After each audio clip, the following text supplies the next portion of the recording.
राधा राधा स्वामी दयाल की दया, राधा स्वामी सहाय, राधा स्वामी। प्यारी साध संगत जियों, आज सिलीगुड़ी में तीसरा दिन हो गया सत्संग का। उससे पहले भी कोई एक भाई चैनल वाला आया था, उसमें भी इंटरव्यू देना पड़ा।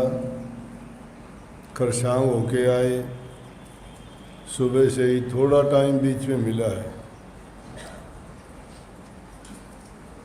लेकिन सोचते हैं कि यहाँ एक बार आपको अवसर मिलता है तो बिना परवाह किए मिलने वालों के लिए, सत्संग के लिए या घर ले जाने के लिए भी कोशिश यही होती है कि कोई निराश ना हो, क्योंकि प्रत्येक सत्संगी चाहता है कि हमारे घर भी जाएं, हमें भी आशीर्वाद मिले। फिर देखा देखी की भी रीस हो जाती है, परंतु उस बात को सोचना चाहिए, यहाँ इकट्ठे मिलके जब सत्संग सुनी लेते हैं, सबको आशीर्वाद बराबर मिलता है, तो फिर जगह जगह ले जाने में कोई ज़्यादा लाभ होने वाली तो बात नहीं है। हाँ, कोई विशेष बात हो, किसी ने मकान नया बनाया हो, कोई और खुशी की बात हुई हो, ब्याह शादी हुई हो, या और कोई घर में ऐसा अवसर आया हो जो आपने खुशी से मनाया हो और आप ये सोचें कि हम भी घर लेके जाएं इस खुशी के मौके पर, वो अलग बात है। लेकिन ये तो एक प्रथा होगी कि भाई घर जाना ही पड़ेगा। फिर भी मेरी कोशिश होती है कि जो भी कहते हैं मैं जाने का प्रयास करता हूँ। लेकिन बड़ी बात यह है कि आपका सत्संग से प्यार, आपका नाम के प्रति श्रद्धा, लगन, ये सच्ची भक्ति के लक्षण हैं। शुरू में दो इस भाई ने कहा था, बहुधा उस बात को सुनते हो हर बार, लेकिन संतों की वाणी का एक बार में सारा अर्थ नहीं निकलता। समय समय पर उसके अर्थ है, उसके मतलब और मायने हमारे लिए बहुत उपयोगी साबित होते हैं। बहुत बड़ी बात कही महापुरुषों ने फरमाई कि मात पिता मिल जाएंगे 184 माँ, गुरु सेवा और बंदगी फेर मिलन की। 184 लाख योनि कहते हैं हमारे शास्त्रों में, इनका वर्णन है। तुलसीदास जी ने भी इनका वर्णन किया है। 4 खान मानते हैं, 4 खान का मतलब 4 श्रेणी हैं इस सृष्टि में, जिनमें सारे जीव आ जाते हैं, कीट पतंगे से लेके हाथी तक। सारे जीव जंतु, पखेरु, पेड़ पौधे, भूत प्रेत, दानव, किन्नर गंधर्व, सब, भालू, बंदर, और उन सब को 4 श्रेणियों में बांटा गया है। कुल मिला के वो जीव 84 लाख प्रकार के हैं। तो क्या कहा कि उनमें जब भी देखोगे जन्म जिस जीव का होता है किसी न किसी रूप में, औरों की तो बात छोड़िए, लेकिन इंसान की तो पक्की बात यही है कि इस 84 लाख योनि में घूमते हुए हमें जो जन्म मिलता है वो माँ बाप के द्वारा मिलेगा। इस 84 लाख योनि में तो जन्म माँ बाप के द्वारा मिल जाएगा, इसलिए कही कि मात पिता मिल जाएंगे और 184 माँ। मतलब मुश्किल बात नहीं, बहुत आसान बात लगती है कि जन्म जब होगा तो माँ बाप के माध्यम से होगा, लेकिन गुरु सेवा और बंदगी फेर मिलन की ना।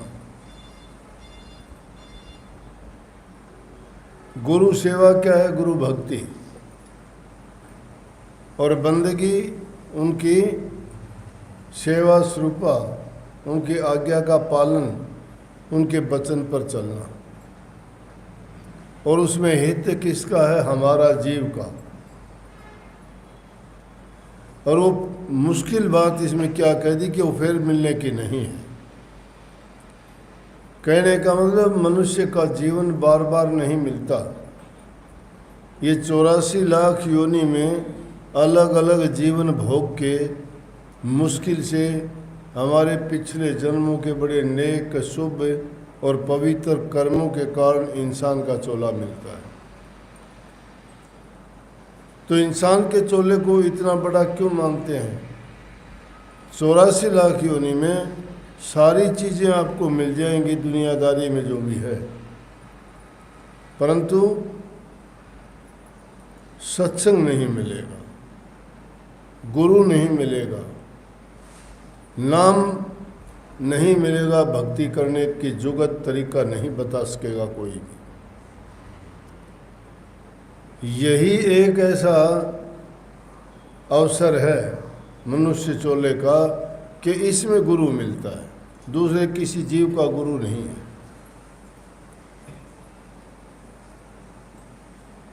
अब जीव को अगर गुरु मिल गया तो समझो कि गुरु का कार्य क्या है। गुरु का कार्य है तुम्हारी इस जन्म मरण की व्याधि से छुटकारा दिलाना। इस काल की जेड़ में ये जीव बंद है यहाँ पर। जैसे किसी की सज़ा हो जाती है, हर जेड़ में बंद होता है ना, उसी प्रकार से हम ये जीव जो इस दुनिया में आए हैं, ये भी इस काल की जेड़ में बंद हैं। और संत उस जेड़ से इसको रिहा करने के लिए आते हैं, उनको नाम की दीक्षा दे के भेज समझा के। लेकिन किन जीवों का कल्याण होता है? जो गुरु से अपनी लगन लगा ले, नाता प्रीत का जोड़ ले, श्रद्धा और विश्वास उनमें अटल और निश्चित कर ले। नहीं तो कबीर साहब की वाणी आती है, गुरु से लगन कठिन है भाई। लगन लगाना करने में आसान दिखता है, बड़ी कठिन है। लगन जिसके साथ लग जाती है वो टूटनी नहीं चाहिए। मछली की लगन पानी से होती है, पानी से बाहर निकालो मर जाएगी। दीपक की प्रीति या लगन पतंगे की दीपक से होती है। वो पतंगा चारों ओर उसके चक्कर काटने शुरू कर देगा, क्योंकि उसका आशिक है, उसकी लगन है। अपनी जान की परवाह नहीं करेगा, वहीं उसको जल के भस्म हो जाएगा।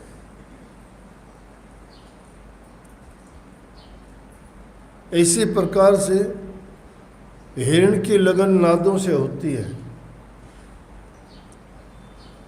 सच्ची लगन जिनकी लगती वो अपनी परवाह नहीं किया करते, वो अपना तन मन धन सब कुर्बान करने के लिए तैयार रहते हैं। तो कबीर साहब ने उस वाणी में फरमाया कि हिरणों की लगन नादों से लगी होती है। पुराने ज़माने में जब हिरण पकड़ने वाले होते थे, वो जंगल में जाके बीणा बजाते थे, नाद, और उस बीणा को सुन के हिरण इतने मस्त हो जाते कि वो उसको सुनने के लिए पास में आ जाते और उसके ऊपर अपनी गर्दन डाल देते, मंत्र मुग्ध होके अपना होश खो देते। हिरण पकड़ने वाला उसको पकड़ लेता। जान की कुर्बानी उन्होंने दे दी, लेकिन उन्होंने परवाह नहीं की, क्योंकि उनकी लगन लगी थी।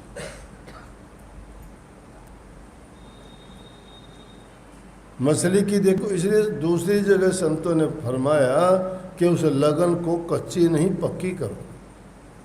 और वो लगन कैसी लगाओ? लगन मछली जैसी लगाओ, पंछी जैसी ना लगाओ। लगन लगाओ मछली जैसी,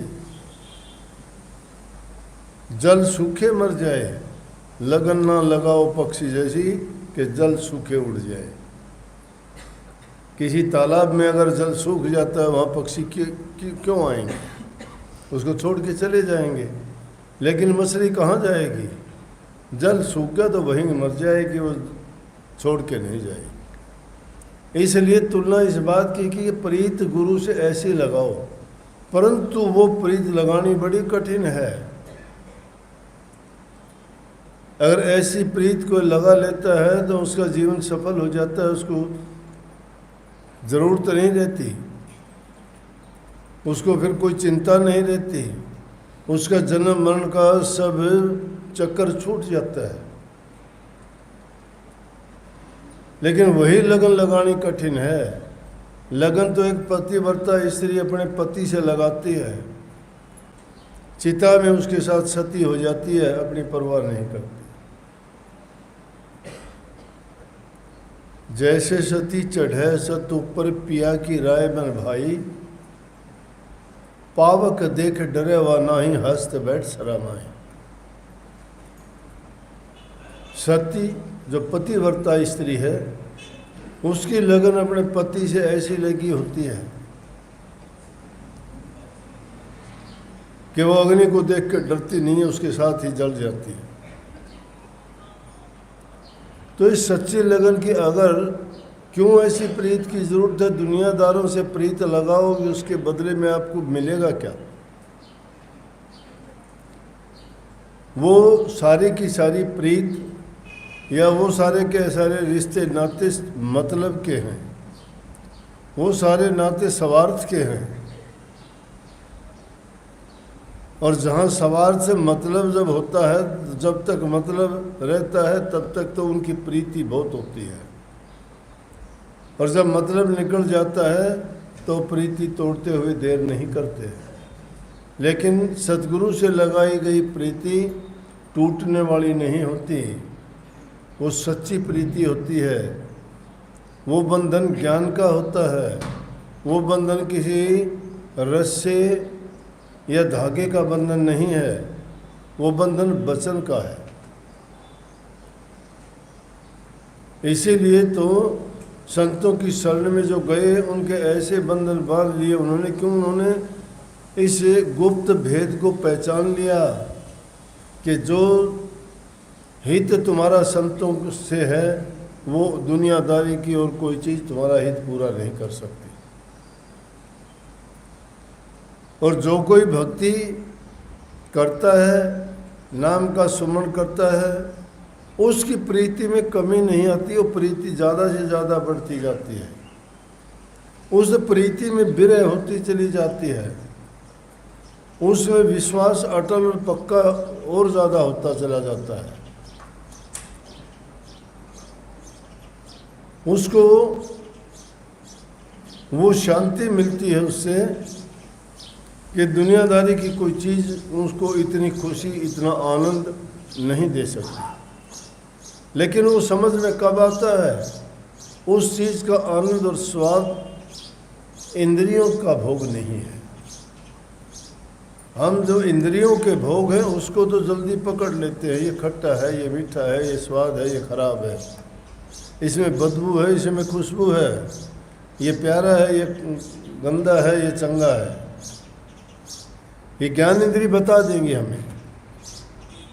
लेकिन जो नाम रूपी भक्ति रूपी स्वाद है वो इंद्रियों से नहीं चखा जाता, उसका अनुभव किया जाता है। और अनुभव किसको होगा? वो सूरत को होगा, आत्मा को होगा।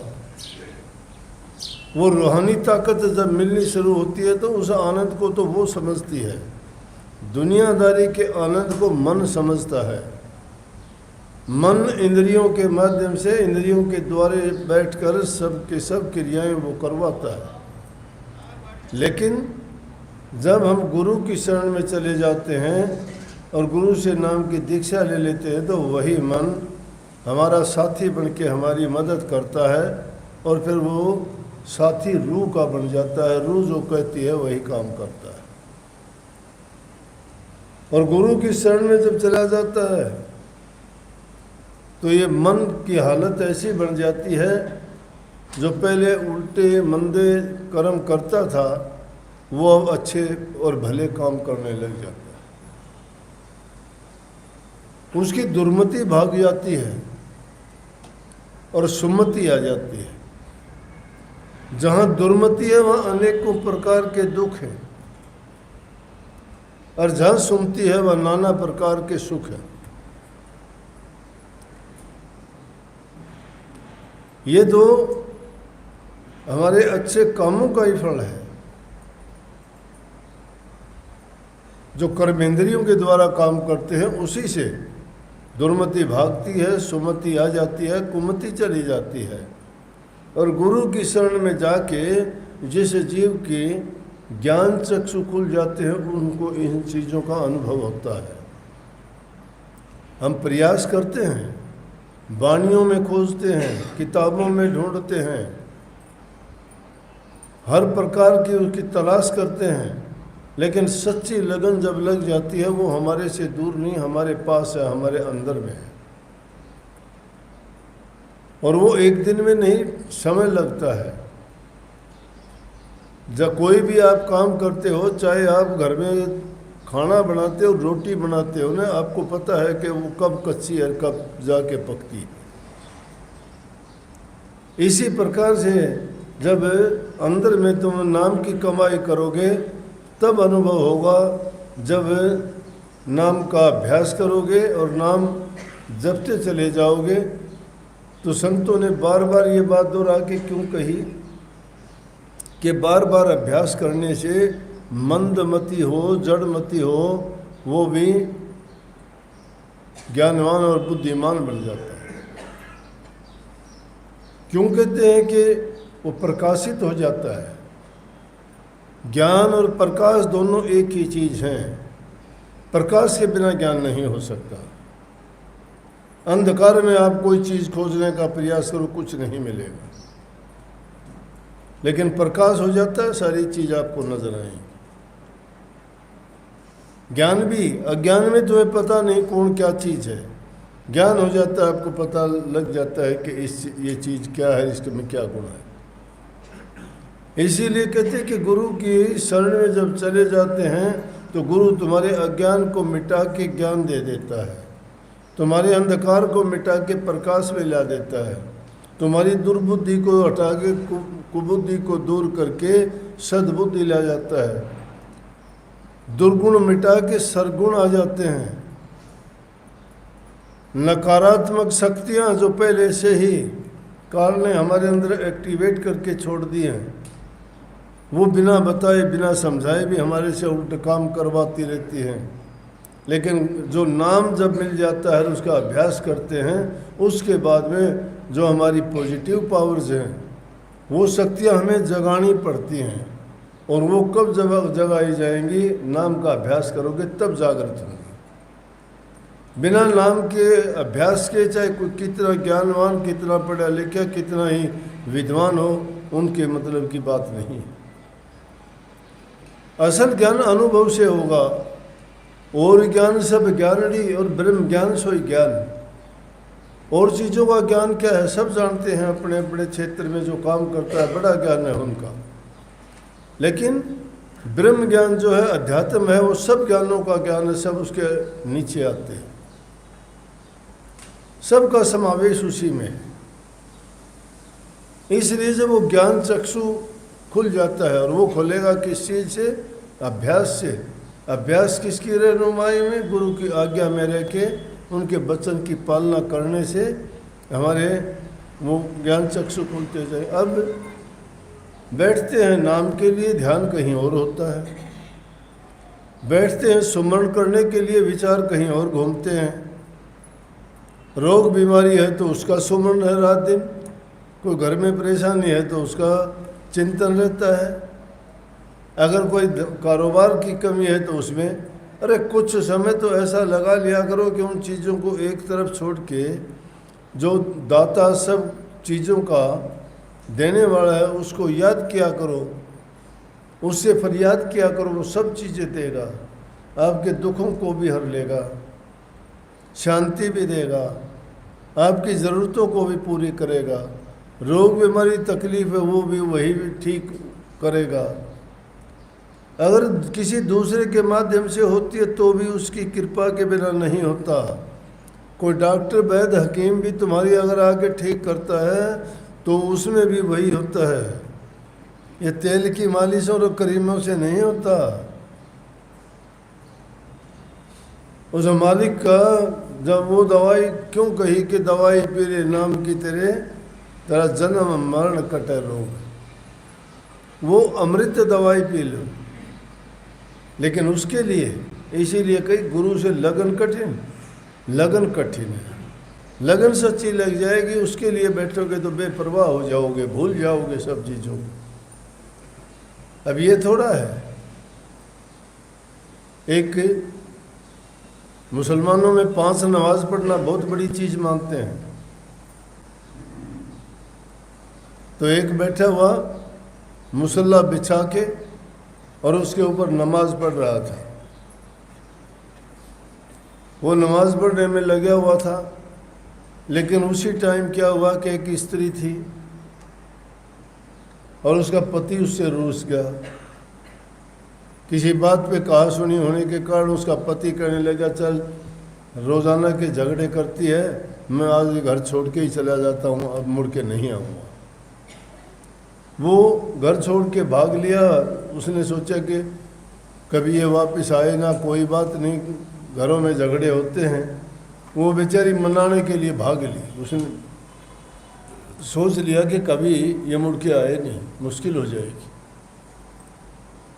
वो आगे भागता गया, वो पीछे भागती हुई जब जा रही थी बेहोश, एक ही लगन थी कि पति कहाँ गया, उसको मैं ढूंढ के लेके आऊँगा, अभी लेके आऊँगा। सच्ची लगन ये है।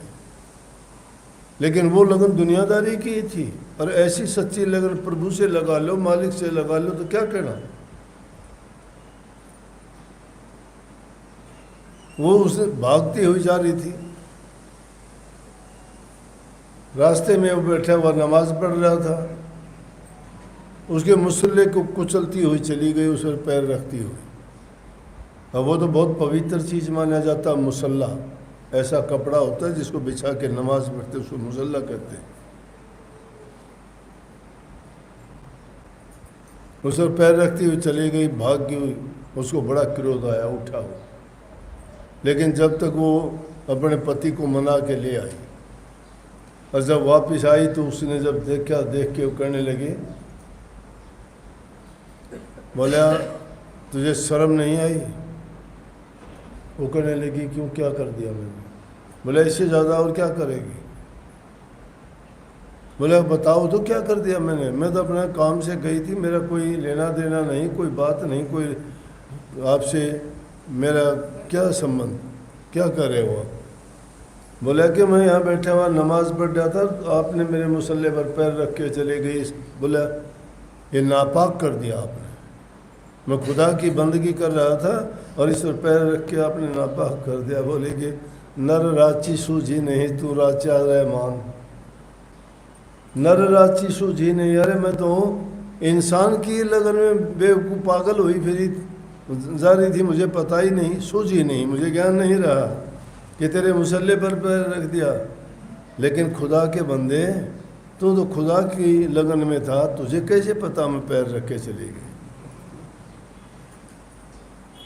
बोले मुझे नहीं पता, मेरे सामने मेरा सिर्फ पति था, निशाना मेरा वही था, मुझे क्या पता मैं उसकी लगन में, मुझे नहीं पता मैंने इस पर पैर रखा कि तेरे ऊपर भी रख दिया होगा, कोई वो नहीं पता। लेकिन आप बताओ, आप तो मैं देख आदमी के लिए इतनी वो हो गई थी जिसको कोई ज्ञान ही नहीं, क्या कर रहे हो। लेकिन तू परमात्मा की लगन में, सच्ची लगन में कहाँ था तुम। ऐसे ही एक गुरु था, बोला कि भाई चेला मैं ध्यान में बैठता हूँ। बोला जी ठीक है बैठो, पीछे से ऐसा करना कोई आए ना तो कह देना गुरुजी तो ध्यान में बैठे हैं, और कोई सेवा अगर दे तो ले लेना। बोला जी ठीक है। गुरु ध्यान में बैठ गया, शिष्य वहाँ बैठा था। कुछ समय के बाद में और आया एक शिष्य, कहने लगा भाई गुरुजी के दर्शन करने थे। कहने लगे भाई गुरुजी तो ध्यान में बैठ गए, गुरुजी तो ध्यान में बैठ गए, अब तो दर्शन नहीं होंगे। बोला क्यों, क्या बात थी? बोला सेवा देनी थी गुरुजी को। उन दिनों में सिक्के चांदी के होते थे, कागज़ वाले नहीं होते थे। बोला कोई नहीं, सेवा मुझे दे जाओ, उठेंगे जब संभलवा दूंगा। उसने चांदी के 5 सिक्के दिए उस शिष्य को। उसने सिक्के लेके रख लिए। उसने सोचा कि 4 सिक्के दे देना गुरु को, 1 तू रख ले। गुरु तो ध्यान में बैठा था, गुरु को क्या पता। देने वाला दे के चला गया। गुरु जी ध्यान में से उठे तो बोला अरे चेला कोई आया था? बोले हाँ जी आया था एक सेवक। बोले अच्छा, फिर के ने बोला जी सेवा लाया था। मैं कहने लगा भाई गुरु जी ध्यान में उठेंगे जब मैं दे दूँगा, वो सेवा तू मुझे दे जा। ने बोला अच्छा जो लल्ले हो जी, 4 रुपये उसने दिए थे। बोला भाई चेला खुड़के तो 5 के हुए थे, खुड़के 5 के हुए थे, 4 कैसे हो गए? बोला मन ने बेरा साहब खुड़के गिन लाग रहे सो ध्यान में बैठे हो। तो ध्यान भी हम ऐसा करते हैं कि ध्यान किस चीज़ में था? मालिक में ध्यान होता, प्रभु में ध्यान होता, सच्ची लगन में ध्यान होता, तो उनकी सिक्कों की आवाज़ सुनता कि गुरु के उनके रूहानी मंडलों में जाके शब्दों की धुन सुनता। वहाँ तो ध्यान ही नहीं था। ध्यान तो कहने का मतलब ये है कि हमारी सच्ची बिरह और लगन जब हो जाती है तो ध्यान भटकता नहीं, दूसरी जगह नहीं लगता। ध्यान हमारा उसी जगह पर लगना चाहिए। इसीलिए हम बाद में शिकायत करते हैं, आके कहते हैं जी पता नहीं मैं तो ध्यान में भी बैठता हूँ, मन नहीं लगता। मन कैसे लगेगा भाई? मन बाहर की चीज़ों में लगा रहता है। मन को समझाना पड़ता है, अठीला है ये। मन मेरा मस्करा कहूँ तो मन रोस, जिस मार्ग साहिब मिलता है न चल कोस। ये ऐसा उत्पात करने वाला है कि जब भक्ति करने के लिए बैठोगे तो पता नहीं कहाँ कहाँ की सैर करवानी शुरू कर देगा, एकदम निकल के चला जाएगा।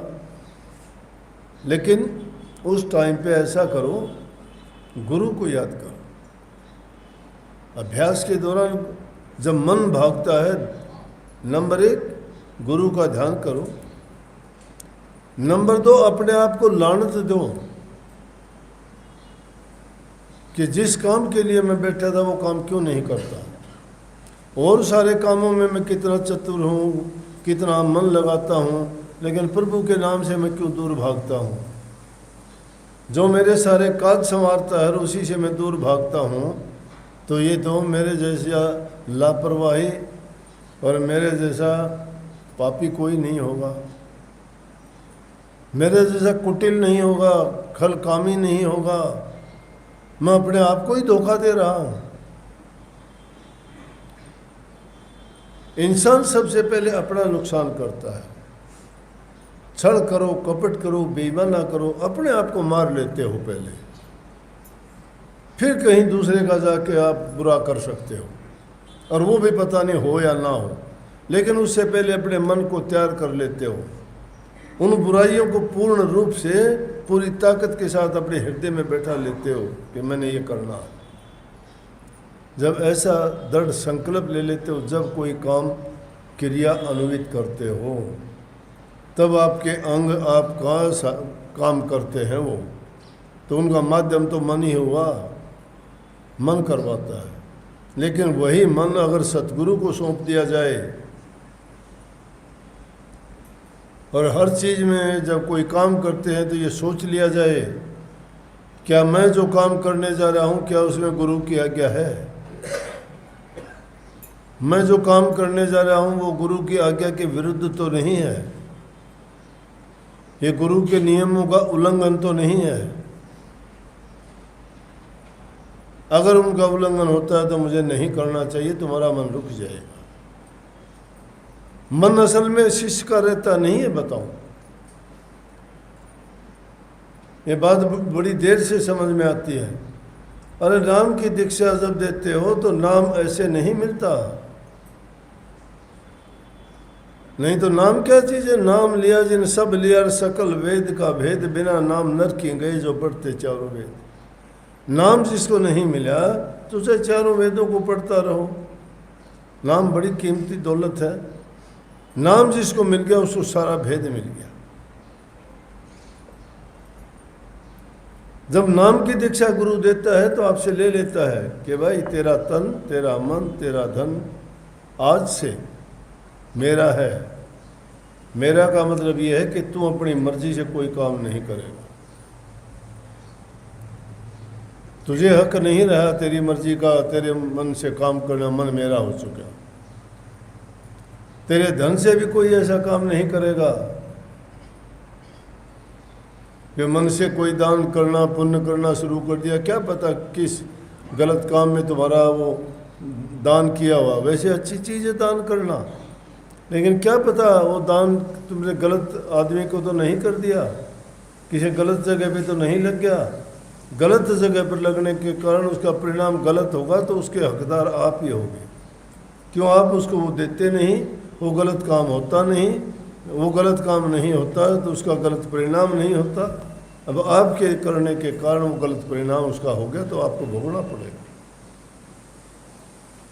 इसलिए वो भी साज के करना चाहिए, दान भी। अगर गलत व्यक्ति को दे दिया गया, उसने उसे कोई ऐसा पाप कमा दिया, उस पाप के भागी बन जाओ। और दान उत्तम ये है कि किसी से खींचातानी नहीं। अगर मन मर्जी से दिया हुआ होता बहुत अच्छा होता है, उसमें बड़ी ताकत होती है। मांग के ले लेते हैं, उसमें आधा भी नहीं रहता। और जिसमें हो वो तो कह दे इतने दे दे, वो कहना जी ना, तो जो सोच रहे कि उसमें तो उसका रक्त लेने जैसा काम है। आया सो दूध समाना, मांग लिया सो पानी, खेचा ताणी रक्त बराबर, ये सतगुरु की बाणी। जो आता है अपने आप वो ऐसा है, उसमें दूध जैसा गुण है। और जो मांग के ले लिया जाता है वो ऐसा है जैसा पानी, पानी में जितना गुण है। और खेचा ताणी हो तो समझो जैसे उस रक्त का पीना है, पाप है वो। तो ये तीनों चीज जब गुरु ने ले ली तो हमें कोई हक नहीं रह जाता कि हम उनसे कोई अपनी मर्जी का काम करें। लेकिन ये ना सोच लेना फिर तो कि हमारा कुछ रहा ही नहीं, गुरु का कैसे हो गया सारा सब कुछ। अगर गुरु भी करेगा तो फिर हमारा क्या हक रहा। अब गुरु को ना तो तुम्हारे धन की जरूरत, ना तुम्हारे मन की जरूरत, ना तुम्हारे तन की जरूरत। गुरु तो तुम्हारा हित कराएगा। गुरु नहीं भूखा तेरे धन का, उन पे धन है भक्ति नाम का। पर तेरा उपकार करावें, भूखे नंगे को दिलवावें, उनकी मेहर मुफ्त तू पावे। जो उनको प्रसन्न करावे, उनका खुश होना है भारी, निज पुरुष निज कृपाधारी। उनकी मेहर तो तुम्हें मुफ्त में मिलती है। गुरु तुम्हारे धन का भूखा नहीं है, उनके पास भक्ति रूपी धन है। उस धन के बराबर कोई धन नहीं दुनिया में। सच्ची दौलत वही है। लेकिन क्या करते हैं वो? तुम्हारा उपकार कराने के लिए दान पुण्य करवाते हैं। दान करने से आदमी के पाप कर्म धुलते हैं, व्याधि मिटती हैं और धन धन होती है, गुणगान होता है दान करने से। लेकिन दान की महिमा का पता होना चाहिए। सबसे उत्तम दान नाम दान है, जिसकी कोई कीमत नहीं। तो गुरु तो हर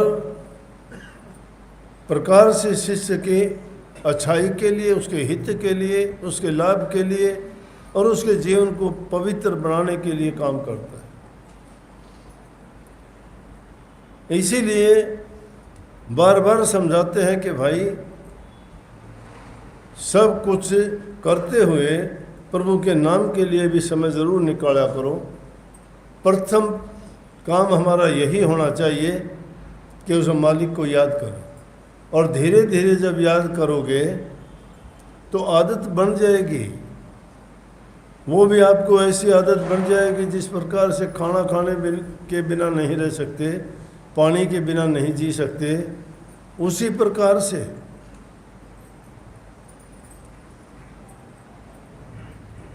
पलटू साहब से कहने लगे तेरी नाम से कितनी प्रीति है। बोला जिस प्रकार से अमली की अमल से, अमल नशा होता है एक, और उसकी आदत जिसको पड़ जाती है वो उसको नहीं मिले तो उसके मुंह में झाग आ जाते हैं, मरने को हो जाता है। वो शब्द भी गा रखा है ना, अमलियां वाले नशे देवांगो एक घड़ी भी सरदाना, तू सामने बैठा रहे सजना, दिल दूर हो नन्नू कर दाना। ये जोड़ी कौन कि जैसे अमली आदमी को अमल के बिना एक घड़ी नहीं सरदा कि मेरे प्रीतम तू मेरे सामने बैठा रहे, तेरे से दूर होने को मेरा दिल नहीं करता है। सच्ची विरह है, ये सच्ची प्रीति है कि मेरा उस अमली की तरह से नाता है, मेरा प्यार है आपसे। और ये प्रेम का ही रास्ता है। राधा स्वामी मत ने 3 चीज़ों पर बल दिया इस गुरु से प्रीति जोड़ने के लिए, प्रेम, प्रीत और प्रतीति। प्रेम करो, विश्वास दृढ़ होना चाहिए, विश्वास करो। ये नहीं कि गंगा गए गंगा दास, जमुना गए जमुना दास, झंडा उठा के फलाना राम ढिकड़ा, जैसे कल कर रहे थे, गला फाड़ फाड़ के बोल रहे थे। अरे अंदर में याद करो ना, गला फाड़ने से कुछ नहीं मिलेगा। ये जगत की धूल फाकनी है। अंदर में बैठ के तुम्हारा राम तुम्हारे अंदर में बैठा है। उस अंदर वाले राम को मनाया करो, वो जब मान जाएगा सब कुछ मान जाएगा। ये एक राम नहीं, वो 4 राम यही बताए हैं। एक राम दशरथ घर डोला है, एक राम घट घट में बोले, एक राम का शकल पसारा, संतों का राम त्रिगुण से न्यारा। एक तो वो राम है जिसकी आज पूजा करते हो दशरथ पुत्र, रघुकुल में राजा दशरथ के घर में पैदा हुए वो श्री राम, तो वो तो दशरथ के घर में आनेगा। और एक राम कौन तुम्हारे अंदर में बोलता, घट तुम्हारा मन। और एक राम का शकल पसारा, एक राम वो है जिसने सारी रचना की है। लेकिन संत किस राम को मानते हैं? संत कहते हैं वो निर्गुण है, वो 3 गुणों में नहीं आता, वो 5 तत्वों में नहीं आता, उसका रंग रूप रेखा नहीं है, वो शक्ति है, वो कण कण में समाया हुआ है, वो जर्रे जर्रे में मौजूद है। अब जर्रे जर्रे में मौजूद हो, उसको पाने के लिए क्या करोगे? इतना महीन है तो तुम्हें महीन बनना पड़ेगा। इस स्थूल शरीर से तो नहीं पा सकते। स्थूल से सूक्ष्म की ओर जाने के लिए सूरज शब्द योग है। उसमें श्वास की क्रिया को बहुत महीन हो जाना पड़ता है, और वो अभ्यास से होगी, एक दिन से नहीं होगी। लगातार जब अभ्यास करते हुए, सुमन करते हुए तुम्हारी सूरत को नीचे के दर्जों से उठा के जब उन रूहानी दर्जों के अंदर ऊपर चढ़ाई होगी, तो श्वास की क्रिया इतनी मंदी पड़ जाएगी कि कई बार तो आपको ये पता तक नहीं रहेगा कि मैं जीवित हूँ कि मैं मर गया, कि मुझे सांस आता है या नहीं आता है। वो सच्ची विरह हो जाती है। उसकी लगन जब लग जाती है फिर नींद नहीं आती, फिर उबासियाँ नहीं तोड़ते। इसका मतलब लगन और कहीं लगी हुई है, मन और कहीं है।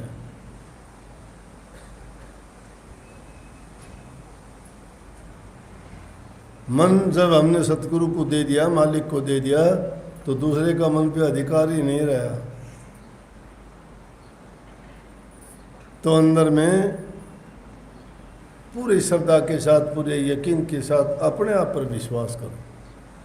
तुम्हारा विश्वास अगर डगमगा जाएगा तो समझो सब खराब हो जाएगा, लेकिन विश्वास तुम्हारा दृढ़ है तो तुम्हें कोई हिलाने वाला नहीं। जो तुम सोचोगे, जो संकल्प उठाओगे, जो विचार करोगे, तुम्हारा काम पूरा होगा।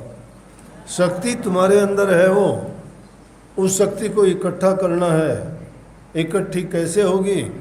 वो सारी बिखराव जो हो चुका है हमारे शरीर के अलग अलग रास्तों से, वो शक्ति छीन होती जा रही है।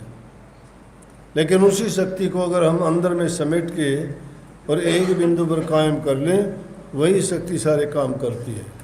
वही तुम्हारा विश्वास, दृढ़ संकल्प और जो पक्का यकीन में जब बदल जाता है तो जो सोचोगे, जो करोगे, उस बात में कोई फी नहीं कि वो। लेकिन कई बार क्या होता है कि करा करा अभी हम बेकार में अगर खो दें तो बहुत गलत हो जाता है। दान पुण्य करते उसका महत्व है, उसका फल मिलता है। और दान में तो ज़्यादा इन माताओं बहनों की इच्छा रहती है कि मैं दान करूं, मैं पुण्य करूं, मैं गौ दान करूं, ये करूं, वो करूं। आदमियों को नहीं पता होता। आदमी तो कमा के देंगे, घर चलाने के लिए उनको मेहनत करेंगे, काम करेंगे, लेकिन घर को संभालना, घर को सबरक के समान बनाना, बच्चों को अच्छी तालीम देना, घर में सुख शांति रखना, ये इन माताओं का काम है। चाहे आज के युग में कामकाजी हैं, काम करती हैं, लेकिन फिर भी जो ये माताएं काम करती हैं वो इंसान नहीं कर सकता। चाहे दोनों ही काम पे जाते हों, लेकिन ये घर में आती हैं तो उनके साथ आने के बाद भी ये अपने काम को बेखूबी फटाफट सारे काम करती है। आदमी आके बैठ जाता है। तो इनकी नीयत भी प्रभु भक्ति में रहती है, सत्संग में रहती है, कथा कीर्तन में रहती है, दान करने में रहती है, भूखे गरीब की मदद करने में भी। ये पर्दा करके भी घर वालों से दान करती है। एक बार की बात, एक पंडित जी कथा करते थे, माताएं जाती थी, लेकिन आदमी नहीं कर सकता दान को। वो तो उसको पता भी लग जाए कि इसकी पत्नी ने किया तो गुस्से में आ जाएगा। पहले बोल इसने चोरी से कर दिया। तो पंडित जी कथा करते थे, कथा सुनने के लिए जाती थी, जैसे आप आए हो। पंडित जी ने 5-6 दिन तक कथा की। कथा पूरी होने को थी, अगले दिन कह दी कि भाई कल को भोग पड़ेगा कथा का। भोग पड़ने का मतलब दान दक्षिणा किसी को देनी हो कल दे देना, फिर मैं उसके बाद चला जाऊंगा। मैं नहीं, वो पंडित जी कहते हैं। कभी ये सोच लो कि मैं कह रहा हूँ। वो पंडित जी कहने लगे फिर दान दक्षिणा देने के बाद मैं चला जाऊंगा। अच्छी और थी ईश्वर की बूढ़ी, देखो बैठी सफेद बाल। बोले ओहो, पंडित जी ने इतने दिन कथा करी और बड़ा आनंद आया, और पंडित जी भी बढ़ चढ़ के दान की बात करे। क्यों दान करने दे, तैयार कर ली भाई, जिसकी जो सामर्थ्य होगी दान करेंगी। उसका काम तो कथा करने से ही चलता था। वो खुश होके ने कथा में जो सुनी कि गौ माता की सेवा करनी चाहिए, गौ माता बैतरणी से पार करती है मरने के बाद भी। कहते हैं जब मरता है ना ये जीव, तो जब इसको लेके जाते थे, नदी आती है उसका नाम बैतरणी है। तो जिसने कोई दान पुण्य ना करा वो दूर किनारे रह जाए, हाँ ले जाओ चक्कर काटता। और जो किसी ने दान पुण्य करा हो, उसने दान करोड़ा उस बैतरणी तक पार कर दे। बैतरणी तक पार हो गया तो उसके वारे न्यारे, उसके तो सब्र के द्वार खुली। क्या किया उसने? बूढ़ी थी, सुनार के पास गई, बोले भाई एक गाय चांदी की बना दे। सुनार ने चांदी की गाय बना दी। अब ये पता कि मैं इसके आगे दूंगी तो झगड़ा होगा पंडित जी को। उसने क्या कराया, घर में बैठी बैठी ने मिट्टी लेके न वो घोल के न ऊपर तो मिट्टी पोती थी। वनू लग जाने मिट्टी की गाय बना रखी है, खिलौने बना लेते हैं ना मिट्टी के, तो उसमें मिट्टी पोत के मिट्टी की बन गई। और भोग के लिए तो बोला कि आज तो कथा में मैं भी चालूँगा। बोली चलो, बहुत अच्छी बात। वैसे तो कभी जाओ को नहीं, चलो आज भोग वाला दिन चला जा कि फल इसने भी मिल जाएगा। खुश हुई बेचारी। उसकी निगाह आया कि के दे के आओगी, उसने किसा मतलब था। गए, जाके न गए, पंडित जी ने बंदगी करी, उसने भी करी। उसकी नज़र के देगी, उसने मट्टी वाली गाय काट के दी, लेकिन भाषा बदल गया। बाद में भाषा में सब कुछ कह देंगे। और गाय दे के न पंडित जी मेरे बात या माटी की गाय उगी से, अरे इसने दाऊँ ले जाइए वो अच्छी तरह। उसने सोची कहते पंडित जी मिट्टी की समझ के फेंक दी इसने, के दान कराए हो। ने बोला पंडित जी मेरे बात यह है उगी से, यह पंडित जी समझ गया, रोड से उठा के गोड्डे तरह ला दी, ठीक हो गया। वो चले गए। तो न्यू कहे हैं कि जब टाइम पूरा होया और दोनों जने मर के वो गए, बैतरणी नदी के पास गए तो गाय खड़ी तैयार हुआ मिट्टी वाली। बूढ़े जब पता कराया भाई इन्हें कोई दान पुण्य किया, बोला जी मिट्टी की गाय दान करी थी। बोला भाई चल गाय पार करी ने, बोली आओ जी। बोला जी ने सोचा तेरी बड़ी गलती करी, चौखाए माटी की गाय दान करी है, हमने पार कर दे जाओ और अच्छा करा दो और अच्छा हुआ। तो गाय का बोली पकड़ो भाई पुंजड़ मेरा, दोनों ने पुंजड़ पकड़ लिया उस गाय का। और वह बैतरणी में तिरने लागी, परले किनारे जान खातर पानी की लागी, झालवा माटी उतर गई। माटी उतर गई और वह चांदी की लिकड़ी चमक दी। उसने तो लाला जी ने तो माथे में हाथ मारे ने डूब दिया रांड ने, हाथ मारा पूछ छूट गया, पूछ छूट गया, वो तो डूब गया मैं। और उसने वह गाय पैर तैर दी। सच्चा दान तो उसने कराया था चांदी का, वो तो पैर तैर दिया ने। और वो रोवे था दान करने ने, दान की में कराया को नहीं। इसलिए दान किया हुआ भी कभी खाली नहीं जाता, वो भी काम अपना करे से।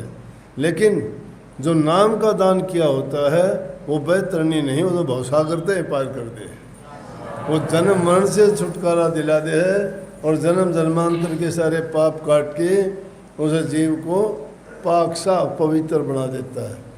अच्छे काम किया करो, माँ बाप की सेवा करो, बूढ़े बुजुर्ग की मीठे बोला करो, अच्छा बर्ताव करो उनके साथ में। हो सके तो थोड़े बहुत शरीर से भी सेवा किया करो, उनके पैर दबाना, दुख दर्द की बात पूछना, ये बहुत बड़ी बात है। वो जब उनकी दिल की बात पूछोगे और वो खुश दिल से जब कहेंगे कि ओह मेरी बहू ने, मेरे बेटे ने मेरी इतनी बात पूछ ली, इतना ही चाहिए उनको। वो दिल से वो आशीर्वाद देंगे तुम्हारे लिए, वो मैं कहता हूँ कवच का काम करेगा। उससे भी तुम्हें बहुत, उनके आशीर्वाद से बहुत तुम्हारा हित होगा। अच्छे काम करो भाई, लेकिन साथ साथ ये ना भूलो हमारा कल्याण तो नाम नहीं करना है, भक्ति नहीं करना है, उसका सुमन किया करो। सबको बहुत बहुत आशीर्वाद। राधा स्वामी।